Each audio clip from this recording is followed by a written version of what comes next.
दोस्तों ज्योग्राफी के वो कौन-कौन से टॉपिक हैं जिससे यूपीएससी प्री में बार-बार जो क्वेश्चन हैं वो रिपीट होते हैं।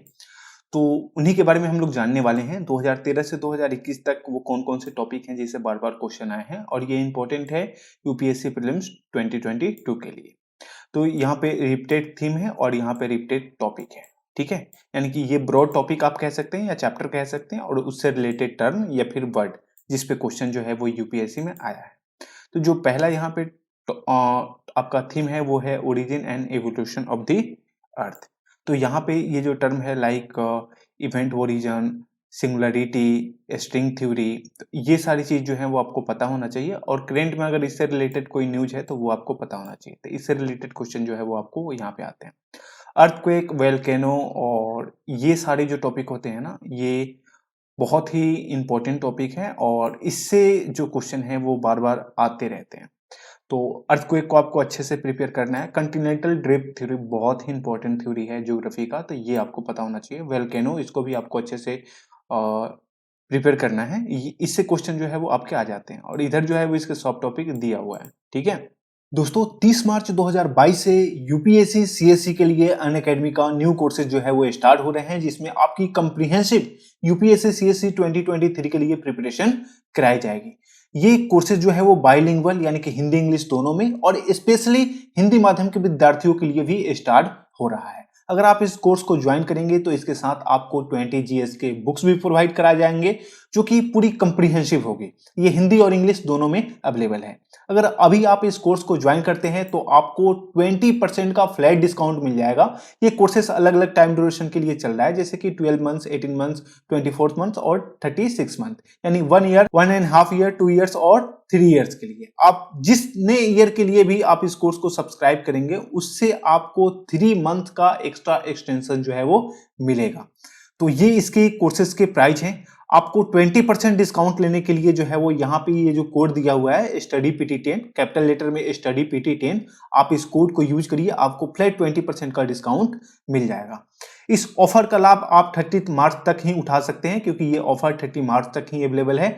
लिंक आपको डिस्क्रिप्शन में मिल जाएगा। किसी भी अलग इशू या फिर पेमेंट के इशू से रिलेटेड अगर कोई डाउट है तो आप इस नंबर पे कॉल करके जो जानकारी है वो आप ले सकते हैं। लिंक डिस्क्रिप्शन में है, अभी ज्वाइन करिए। आगे बात करें प्लेट टेक्टोनिक थ्योरी, तो ये भी इंपॉर्टेंट है, जैसे कि कॉन्टिनेंटल ड्रिफ्ट थ्योरी इंपॉर्टेंट है, ये भी इंपॉर्टेंट है। टाइप्स ऑफ लैंडफॉर्म, ये आपको पता होना चाहिए, ठीक है। थोड़ी बहुत जानकारी जो है वो इसके बारे में होनी चाहिए। सोइल फॉर्मेशन की बात करें तो सोइल से जो है वो आपका 2021 में भी क्वेश्चन आया है, यहाँ पे मेंशन नहीं है लेकिन 2021 में भी सोइल से क्वेश्चन आया है। 14, 17, 2021, तो ये इंपॉर्टेंट हो जाता है आपके लिए, ठीक है। खास करके जो इंडियन ज्योग्राफी है उसमें आपको पता होना चाहिए कितने किस किस तरीके के सोइल होते हैं, किस किस एरिया में पाए जाते हैं, और एक ओवरऑल आपके मैप में, नक्शा में थोड़ी सी आपकी विजुअलाइजेशन होना चाहिए, विजुअलाइज होना चाहिए कि किस एरिया में किस टाइप का सोइल जो है वो पाया जाता है और किस सोइल में किस टाइप का क्रॉप जो है वो उगाया जाता है, ये आपको पता होना चाहिए। Solar radiation and heat budget of the earth, तो ये आपको, ठीक है, ये आप देख लेंगे। यहाँ पे जो टॉपिक है ग्लोबल वार्मिंग, ये बहुत ही न्यूज में रहता है हमेशा, और गर्मी के दिन आ रही है तो ये न्यूज में और भी ज्यादा रहेगा, तो ये टॉपिक इंपॉर्टेंट हो जाता है आपके लिए। एटमॉस्फेरिक सर्कुलेशन, साइक्लोन, वेस्टरीज और ईस्टरीज, इसके बारे में जो है वो क्वेश्चन आ जाता है, तो इसको आप देख लेंगे। इवेपोरेशन, कंडेंसेशन एंड प्रेसिपिटेशन, ये एक इंपॉर्टेंट टॉपिक है इसका, जिसमें थंडर स्टॉर्म, लाइटिंग और ये सारी चीज, और यहाँ पे स्पेशल आप देखिए बिहार एंड यूपी में इसका क्या इफेक्ट होता है, ये आपको पता होना चाहिए। World climate and climate change की बात करें तो आपको पता है ये एक बहुत ही इंपॉर्टेंट टॉपिक है, तो इसके बारे में आपको जानकारी होनी चाहिए, ठीक है। रिलीफ ऑफ ओशन की बात करें तो इससे भी क्वेश्चन जो है वो आ जाते हैं, और उससे भी इंपॉर्टेंट टॉपिक यहाँ पे आएगा temperature and salinity distribution in ocean. तो ये इंपॉर्टेंट एक टॉपिक है, थोड़ी से ज़्यादा फोकस करने की जरूरत है इन क्षेत्र पे। टाइप ऑफ ओशन करेंट्स की बात करें तो ये सारे में इसमें टॉपिक हैं जिसको आपको स्टडी करने हैं थोड़ी बहुत। इकोसिस्टम, जो कि आपका इंपॉर्टेंट टॉपिक है, ये खैर इन्वायरमेंट में भी आएगा, तो यहाँ पर भी आप देख सकते हैं इसकी जो इकोसिस्टम प्रोडक्टिविटी, मैरीन लाइफ क्या है, तो ये सारी जानकारी आपको होनी चाहिए। बायोडाइवर्सिटी एंड कंजर्वेशन की बात करें तो ये इंपॉर्टेंट टॉपिक है अपने आप में, और ये थोड़ा सा लॉन्ग टॉपिक भी है, क्योंकि ये छोटा टॉपिक नहीं, अपने आप में एक टॉपिक है ये, ठीक है। फिर ज्योग्राफी की बात करें इंडिया का, तो इसमें आपको माउंटेन्स, हिल, प्लेटू, प्लेन आपको पता होना चाहिए, ठीक है। ड्रेनेज सिस्टम एक इम्पोर्टेंट टॉपिक है ज्योग्राफी का, जो आपको पता होना चाहिए, इससे क्वेश्चन जो है वो बार बार आते हैं। क्लाइमेट ऑफ इंडिया, चूंकि वहाँ पे क्लाइमेट आपने स्टडी कर लिया, और तो उसी से रिलेटेड आप इंडिया का उसी टाइम में स्टडी कर लेंगे, चूंकि दोनों में से कहीं से क्वेश्चन आ जाएगा। यहाँ पे देखिए नेचुरल वेजिटेशन की बात करें एंड सोइल की, मैंने कहा सोइल वहाँ पर भी था, यहाँ पर भी था, तो आप देख सकते हैं कि ये कितना इंपॉर्टेंट टॉपिक है, और खास करके जो नेशनल पार्क है, बायोस्फीयर रिजर्व है या मैंग्रोव्स है, तो वो इम्पोर्टेंट हो जाता है। तो बार बार इस टॉपिक से जो है वो क्वेश्चन पूछा गया है। नेचुरल डिजास्टर की बात करें तो अर्थक्वेक, सुनामी, ये ऑलरेडी हम लोगों ने ऊपर देख लिया है कि वोल्केनो, लैंडस्लाइड, साइक्लोन, ये सारी टॉपिक जो है वो इम्पोर्टेंट है। मेंस में भी इससे बहुत सारे क्वेश्चन आते हैं, यहाँ पर भी। एग्रीकल्चर की बात करें तो एग्रीकल्चर से 1 या 2 क्वेश्चन जो है वो हर साल आ ही जाते हैं, तो इस टॉपिक को आपको अच्छे से ये करना है। यहाँ पे कोरल रीफ की बात करें तो इससे को आपको प्रिपेयर कर लेना है। एल नीनो और ला नीनो में से कोई भी एक टॉपिक से क्वेश्चन आपका आ जाएगा, तो ये दोनों आपके कंसेप्ट क्लियर होने चाहिए, दोनों से रिलेटेड। इंडियन ओशन डाइपोल की बात करें तो इसमें ये सारे टॉपिक आते हैं, इसको अपने हिसाब से देख लीजिए, क्योंकि वहीं जो अल नीनो और ला नीनो की बात की है, तो वही सब टॉपिक इसके अंदर आता है। मैडन जूलियन ऑसिलेशन, ये भी थोड़ी बहुत पता होना चाहिए आपको। पोलर वेटेक्स, थोड़ा बहुत जानकारी होनी चाहिए इन सब टॉपिक के बारे में। पैसिफिक टिकट ऑसिलेशन, ये सारे जो टॉपिक है यहाँ, हीट वेव्स, सन स्पॉट, ये सब थोड़ी बहुत जानकारी आपके पास होनी चाहिए, ताकि अगर आपको पूरा एग्जैक्ट मालूम ना भी हो तो आप जो एमसीक्यू है उसको एलिमिनेट कर सकें, ठीक है। फॉरेस्ट फायर, चूंकि गर्मी के दिन आ रही है, फॉरेस्ट में आग लगेंगी, तो इससे रिलेटेड क्वेश्चन बनने की संभावना हो जाएंगी, तो इसको आपको थोड़ा सा अच्छे से देख लेना है। Tribes of the world and India, ये इंपॉर्टेंट टॉपिक हो जाता है अपने आप में, तो इसको आपको देखना है। हिट आइलैंड्स, सिस्मिक नॉइज, ये आपको देखना है।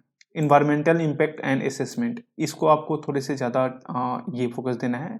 रिंग ऑफ फायर अब अपने आप में एक इम्पॉर्टेंट टॉपिक है, तो इसको थोड़े से अच्छे से, और उससे भी ज़्यादा जो इम्पोर्टेंट है वो है वेटलैंड एंड देयर कंजर्वेशन, ये बहुत ही इंपॉर्टेंट टॉपिक है, आप वीवीआई टॉपिक कह सकते हैं। इस टॉपिक से इस बार क्वेश्चन आने की संभावना है, जहाँ तक मुझे लगता है। Distribution of wild life and their conservation, तो ये इंपॉर्टेंट हो जाएगा, क्यों? क्योंकि इससे जुड़ा हुआ ना एक अभी करेंट का न्यूज चल रहा है, जिसमें हम लोग साउथ अफ्रीका से जो जो टाइगर है, चूंकि जो एशियाटिक टाइगर है ना, वो लुप्त हो चुका है भारत में, तो साउथ अफ्रीका से हम लोग लाने वाले हैं यहाँ पे, तो ये करेंट से जोड़ के जो है वो क्वेश्चन बन सकता है, तो ये आपको याद रखना है। प्लेसेस इन न्यूज, यानी कि आप मैप की बात करें तो ये एक ऐसा क्षेत्र है जहाँ से 1 या 2 क्वेश्चन मिनिमम जो है वो आपको आते ही आते हैं, तो मैप आपको अच्छे से प्रिपेयर कर लेना, और खास करके वही पूछते हैं जो करेंट न्यूज में रहता है, जैसे कि अभी यूक्रेन और रशिया बहुत ही न्यूज में है, तो आपको क्या करना है, आपको देख लेना है कि यूक्रेन का जो नेबर कंट्री है वो कौन कौन से है, कौन कौन सी बाउंड्री टच कर रही है, रसिया का कौन कौन सा नेबर कंट्री है, उसकी बाउंड्री कहाँ कहाँ से टच कर रही है, नीचे जो ब्लैक सी है आपने मैप में देखा होगा, तो उससे कौन कौन सा जो कंट्री है वो टच कर रहा है। तो जो भी करंट न्यूज में आपको चीजें रहती हैं उसको आपको अच्छे से मैप में निहारते रहना है, ताकि आपको थोड़ी बहुत आइडिया हो। अब थोड़ी बहुत जानकारी रहेगी तो आप एलिमिनेट कर लेंगे, ठीक है। माउंटेन पासेस एंड लेक्स, ये थोड़ी बहुत जानकारी होनी चाहिए। Major state in the world, ये भी थोड़ी बहुत जानकारी होनी चाहिए, ठीक है। मेजर वाटर बॉडीज, ये थोड़ी बहुत जानकारी आपको होनी चाहिए, ठीक है। पॉपुलेशन एंड रिलेटेड इश्यूज, ये देखिए ये एक ऐसा टॉपिक है जिससे अलग अलग रिपोर्ट आते रहते हैं, तो ये आपको यहाँ पे देखना होगा। यहाँ पे सेक्स से रिलेटेड स्कीम भी इसमें शामिल हो जाता है। कह रहे ये स्कीम तो इकोनॉमिक का पार्ट है, लेकिन यहाँ पर भी शामिल हो जाता है, तो ये एक इंपॉर्टेंट टॉपिक हो जाता है अपने आप में। मिडल एंड डिस्ट्रीब्यूशन की बात करें तो ये एक इंपॉर्टेंट टॉपिक है, इसको भी आप देख लीजिएगा। इंटरनेशनल ट्रेड की बात की जा रही है, खैर ये तो आपको इंटरनेशनल रिलेशन में भी आता है, लेकिन यहाँ पे थोड़ी बहुत आप देख लेंगे ज्योग्राफिकल पॉइंट ऑफ व्यू से। एनर्जी रिसोर्सेज एंड क्राइसिस की बात करें तो ये इंपॉर्टेंट टॉपिक हो जाता है 2022 के लिए, क्यों? क्योंकि आपको सभी को पता है किसी भी जैसे कि रशिया और यूक्रेन में ये वार हो रहा है, तो एनर्जी को लेकर, जैसे कि मान लीजिए आप क्रूड ऑयल को ले लीजिए, फ्यूल ले लीजिए।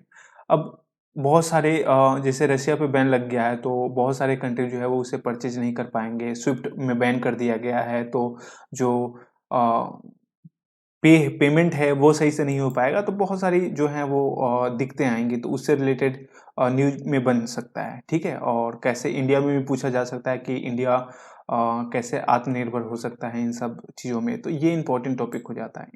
इंडस्ट्रियल सेटअप की बात करें तो इंडिया में कहाँ-कहाँ से कौन-कौन सी इंडस्ट्री है, थोड़ी बहुत जानकारी आपको होनी चाहिए। स्पेशल इकोनॉमिक ज़ोन क्या होता है, ये तो खैर आपको इकोनॉमिक में भी आपने ये पढ़ा होगा, तो ये सब आपको थोड़ी बहुत जानकारी होनी चाहिए इसके बारे में।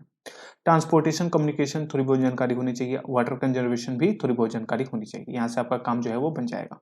तो ज्योग्राफी का ये सारा टॉपिक जो है वो आपको प्रिपेयर करना है और यही मेजर टॉपिक है जहाँ से क्वेश्चन आते हैं ज्योग्राफी में। अगर आप ज्योग्राफी की क्वेश्चन देखेंगे तो ज्योग्राफी से ज़्यादा क्वेश्चन नहीं आते हैं, ज्योग्राफी से मैक्सिमम जो क्वेश्चन आते हैं वो 7 और आप देखेंगे कि मिनिमम क्वेश्चन 4 के आसपास में आते हैं। तो 4 से 8 के आसपास में मान के चलिए कि ज्योग्राफी से क्वेश्चन आएंगे, जिसमें मैप भी इंक्लूड है। तो इसका वेटेज ज़्यादा नहीं है, तो इसको उसी हिसाब से आपको प्रिपेयर करने हैं, ज़्यादा डीप में जाने की ज़रूरत नहीं है। तो मिलते हैं अगले वीडियो में अगले टॉपिक के साथ, तब तक के लिए जय हिंद।